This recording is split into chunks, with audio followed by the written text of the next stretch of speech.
If you like it, please subscribe. Just like everything else in the house that was destroyed by the renters, the side entry's mudroom space was just a disaster. Having completed a ton of work upstairs, it was now time for us to move on to the basement. On top of everything, this wall was my biggest challenge. What to do with this abyss of 20 feet? My budget was super tight, since I'm still out of work.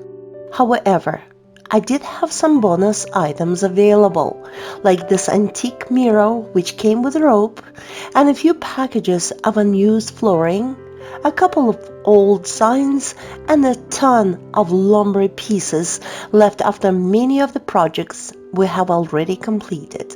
So, I got to work. I have no experience in carpentry or interior decorating, but I had this vision to continue reviving the old country cottage style we chose for our house. Not a country girl myself, I wanted to incorporate the modern with antique since Papa Cat loves it so much. I wanted to surprise him and finish the renos before he came back from being away for 5 days. I ended up surprising not just him, but myself, and most importantly, our cats, our precious babies. Keep watching the video to find out what I did. So I whitewashed the mirror, never done it before, but pretty happy how it turned out. I found an old little bouquet of false flowers and tied a string around it. I called it Cowboy and His Bride.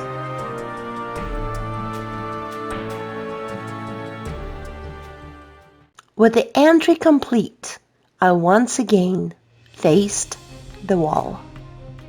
I had no idea as per what to do with all that ugly, dated paneling and that tremendous amount of useless space.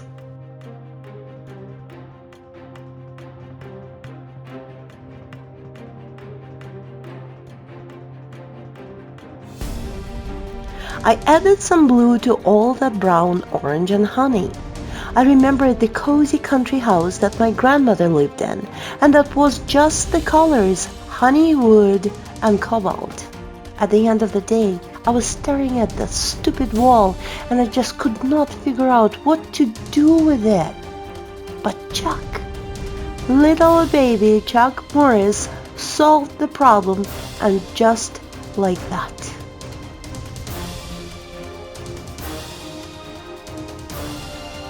Chuck told me, "Mama, build the cat gym."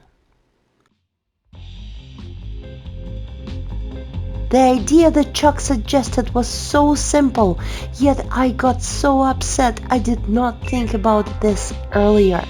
Cat gym, of course!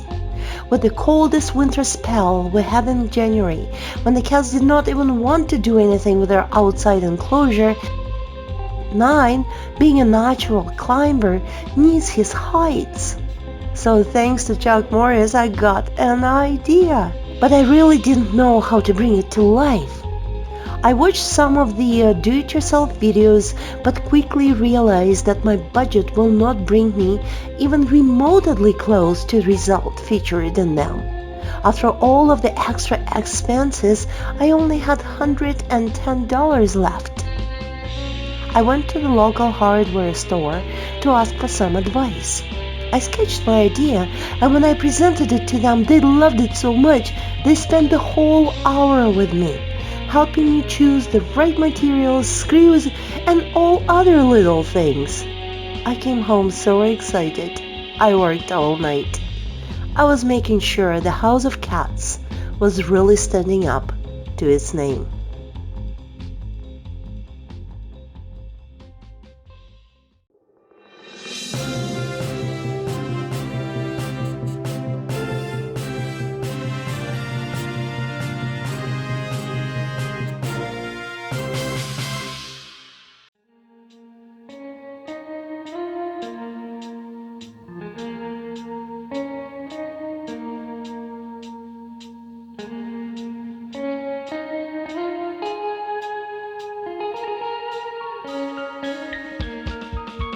You're probably wondering, what about the cats?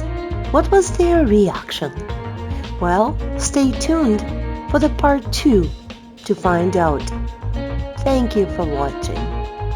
Love, Nines Catudio.